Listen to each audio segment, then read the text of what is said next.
सुप्रभात बच्चों।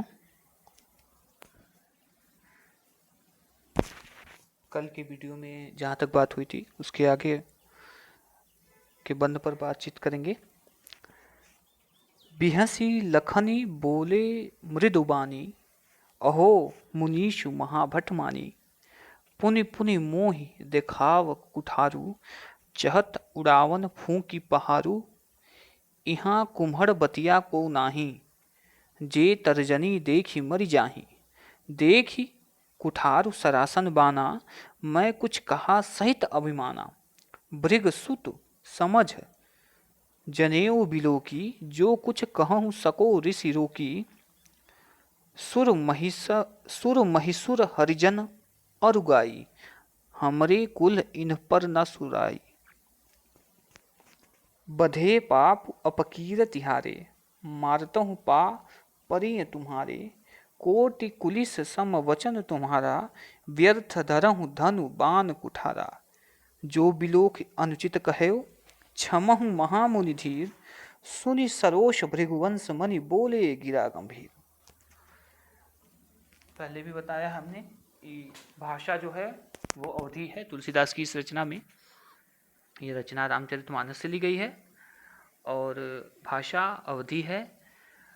पहला जो हिस्सा देख रहे हैं शुरुआत का, वो सब चौपाई छंद है और नीचे की जो दो पंक्तियां हैं वो दोहा छंद है। तो प्रसंग आप सभी जान रहे हैं कि लक्ष्मण और परशुराम का संवाद चल रहा है। परशुराम अपने बारे में लक्ष्मण को बार बार ये बताना चाहते हैं, बताकर ये उनको चेताना चाहते हैं कि मैं बहुत ही वीर हूँ, मैंने कई बार क्षत्रियों का नाश किया है, तुम बालक हो, इस ये बालक समझकर तुम्हें छोड़ रहा हूँ। ये सब बातें इसके पहले के बंद में हो चुकी हैं।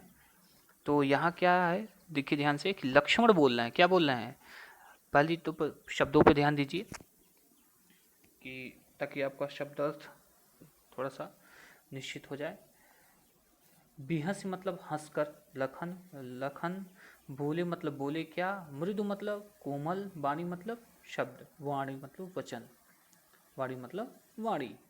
अहो मुनीश, मुनीश मतलब होता है मुनि के ईश मतलब मुनियों में श्रेष्ठ, अर्थात श्रेष्ठ मुनि। महाभट मतलब महावीर, पहले भी ये शब्द आ चुका है, बातचीत में बताया था हमने। महाभट मतलब महाभट मतलब वीर, महावीर है ना, शूरवीर। मानी मतलब अभिमानी। पुनि पुनि शब्द का अर्थ है बार बार है। मोही मतलब मुझको, दिखाओ मतलब दिखा रहे हो क्या, कुठारू मतलब फरसा। चहत मतलब चाहते हो, उड़ावन मतलब उड़ाना, फूंक मतलब फूंक कर, पहाड़ू मतलब पहाड़ को। यहाँ मतलब यहाँ। कुम्हड़ बतिया, कुम्हड़ बतिया होता है जैसे हम लोग जो कद्दू खाते हैं, कद्दू, उसको कुम्हड़ बोलते हैं। और उसका बतिया मतलब उसका छोटा रूप, मतलब जब कद्दू के फल से कद्दू का कद्दू के फूल से कद्दू का फल बनना शुरू होता है, उस स्थिति को, उस छोटे से फल को कहते हैं बतिया, कुम्हड़ बतिया। और ये लोक में ये बात प्रचलित है कि अगर कोई कद्दू का छोटा सा फल हो, है ना, और कोई उसे उंगली दिखाए, कौन सी उंगली, जो हमारे हाथ में दूसरी उंगली होती है, सेकंड फिंगर होती है ना, जिसको हिंदी में तर्जनी बोलते हैं। जैसे अंगूठा होता है अंगुष्ठ का, उसके बाद दूसरी उंगली जो होती है वो तर्जनी होती है। और कहा जाता है कि अगर उस कद्दू के छोटे से फल पर कोई तर्जनी दिखा दे कि ये देखो कद्दू का फल, तो उस तर्जनी को देखने से वो कद्दू का जो फल होता है वो सूख जाता है, वो बड़ा नहीं होता है, मर जाता है वो। तो इसलिए लक्ष्मण क्या कर रहे हैं, कुम्हड़ बतिया को नाही, को मतलब कोई, नाही मतलब नहीं है, जे मतलब जो, तर्जनी वो तर्जनी उंगली जो हमने बताया था, देख मतलब देखकर, मर जाही मर जाएगा। देख मतलब देखकर, कुठार, कुठार मतलब मैंने बताया यहाँ पे भी लिखा हुआ है फरसा। सरासन बाना, सरासन मतलब धनुष और बाण मतलब बाण, धनुष बाण। मैं कुछ कहा सहित अभिमाना, इसमें तो कुछ बताना नहीं है। भृगुसुत मतलब भृगु के पुत्र, भृगुवंशी, ब्राह्मण से मतलब है इसमें। समुझ मतलब समझकर, जनेऊ बिलोकु, जनेऊ मतलब जो ये आपका होता है थ्रेड, जिसको बोलते हैं इंग्लिश में, और ये उपनयन संस्कार होता है तो यज्ञोपवीत जो पहनाया जाता है उसे जनेऊ कहते हैं बोलचाल में। बिलोकी मतलब देख कर, जो कुछ कहूँ सहूँ, सहूँ मतलब सह लिया, क्या रिस रोकी मतलब क्रोध रोक कर, है ना। आगे देखिए, सुर देवता, महिसुर, मही मतलब पृथ्वी के सुर, मतलब देवता की जगह पे पृथ्वी के जो देवता हैं वो कौन है, ब्राह्मण। हरिजन, हरि के जन अर्थात प्रभु के सच्चे भक्त। और मतलब और, गाय मतलब गाय, काऊ। हमारे कुल इन पर ना सुराई, हमारे कुल मतलब हमारे कुल में इन पर ना सुराई, सुराई मतलब होता है वीरता, शूरवीरता, है ना। बधे मतलब मारने पे पाप लगता है। अपकीर्ति मतलब अपकीर्ति, अपयश होता है, हारे। मारता हूँ माने मारेंगे तो भी, पाप पड़िए तुम्हारे, पा मतलब पाऊँ, पड़िए मतलब पढ़ूंगा। कोटि कुलिस, कोटि मतलब करोड़ों, है ना, कोटि। कुलिस का तात्पर्य यहाँ पर क्या है, कठिन। और शस्त्र जो होता है उसके लिए भी कुलिस शब्द का प्रयोग करते हैं, है ना। तो कोटि कुलिस सम वचन तुम्हारा, व्यर्थ धरहूं धनु, धन मतलब धनुष, बाण, है ना। कुठारा मतलब बता ही चुका हूं, फरसा होता है। ये एक्चुअली कुलिस जो होता है, ये जो वज्र होता है उसके लिए कुलिस शब्द का प्रयोग करते हैं। जो विलोक ही अनुचित कहे हो, अनुचित मतलब जो उचित ना हो वो हमने कहा। क्षमा मतलब क्षमा कर दीजिएगा। महामुनि धीर, जान ही रहे हैं, धीर मतलब धैर्यवान, है ना। वीर हो। सुनि शरोस भृगुवंश मनि, बोले गिरा गंभीर। अब इसका अर्थ समझते हैं, इसकी व्याख्या समझते हैं कि बिहसी लखन बोले मृदु बाणी। बिहस मतलब ये सब जब बातें हुई तो पिछली जो बात हुई थी कि उसमें लक्ष्मण को कहा था कि तुम जानते नहीं हो मुझे, तुम अपने माता पिता को सोच में करना क्यों चाहते हो। मेरा जो फरसा है उसने तो गर्भस्थ शिशुओं को मारने की भी क्षमता है, गर्भ में पल रहे बच्चे को भी ये मार सकता है। कहने का मतलब तुम बालक हो यह सोचकर मैंने छोड़ दिया, लेकिन अब और नहीं हो सकता। मेरा फरसा किसी पर भी दया नहीं दिखाता है।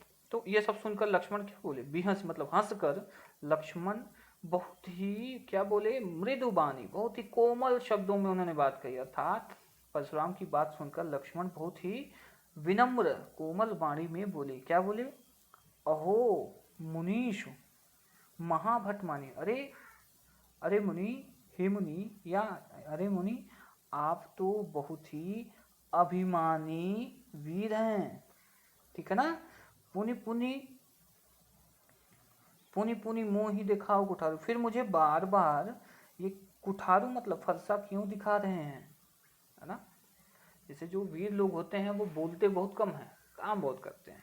इसलिए मुनि क्या कहते हैं, लक्ष्मण क्या करें कि हे मुनि, आप तो बहुत ही अभिमानी वीर हैं, आप मुझे बार बार फरसा क्यों दिखा रहे हैं। चहत उड़ावत फूंकी पहाड़ू, क्या आप फूंक मार करके पहाड़ को उड़ाना चाहते हैं।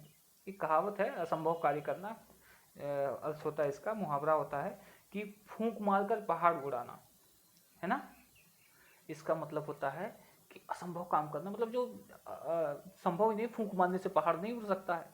तो वही कहना चाहते हैं लक्ष्मण, उसका प्रयोग करके ये परशुराम से कहना चाहते हैं कि आप तो फूंक मार करके पहाड़ उड़ाना चाहते हैं।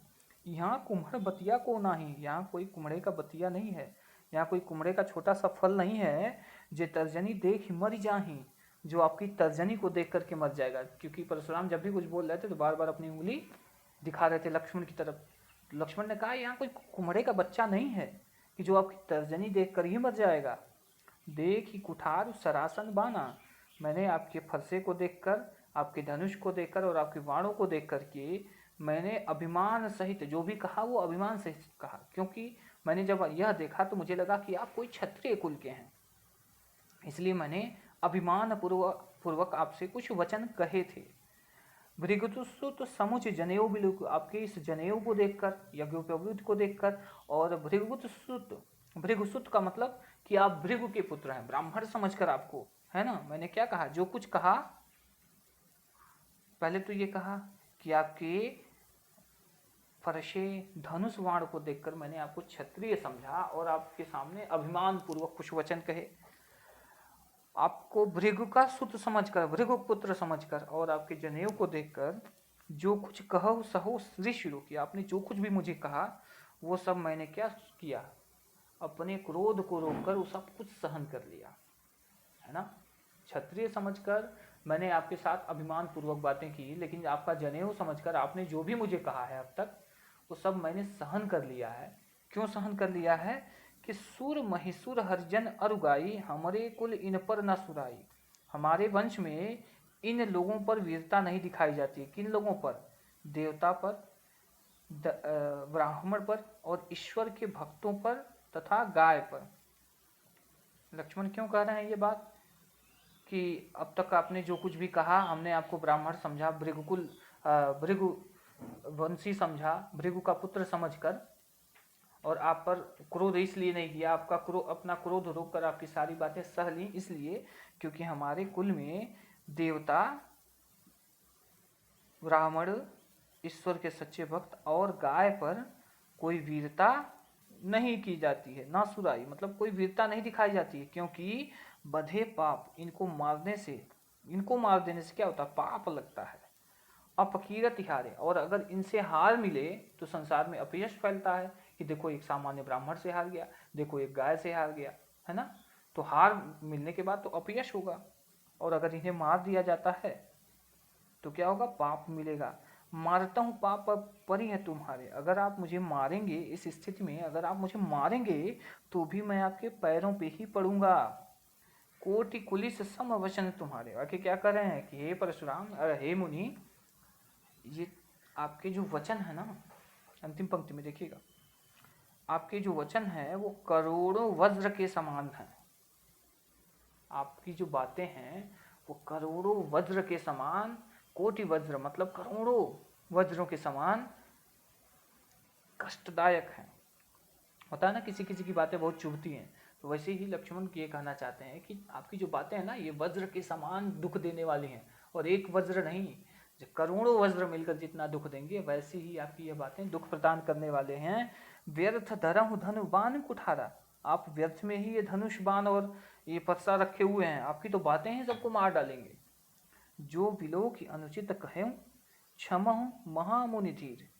अगले दोहे में क्या कह रहे हैं लक्ष्मण कि आपको देखकर जो मैंने अनुचित बातें कही, अनुचित मतलब जिसको जो नहीं कहना चाहिए, जो सही नहीं हो, मैंने जो अनुचित बातें कह दी हैं आपको देखने के बाद, उसके लिए मुझे आप क्षमा कर दीजिए। आप धैर्यवान हैं, आप महामुनि हैं, इसलिए हे धैर्यवान महामुनि, हमारी द्वारा कही गई जो अनुचित बातें हैं, आपको देखकर मैंने जो अनुचित बातें कही हैं उसके लिए मुझे क्षमा कर दीजिए। सुनि सरोस भृगुवंश मनि बोले गिरा गंभीर। सुनि सरोस, सरोस माने रोष के साथ, यह सब सुनकर भृगुवंश मनि अर्थात परशुराम जी यह सब सुन करके गंभीर वाणी में बोले गिरा गंभीर मतलब गंभीर वाणी में बोले। तो बच्चों ये इस तीसरे बंद की व्याख्या हो चुकी। अब अगली व्याख्या हम अगली कक्षा में करते हैं। आप लोग इस वीडियो को अगर थोड़ा कम समझ में आए तो हो सके 2 बार देख लीजिएगा, जिससे बातें स्पष्ट हो जाए। बाकी के लिए अगली कक्षा में मिलते हैं। धन्यवाद।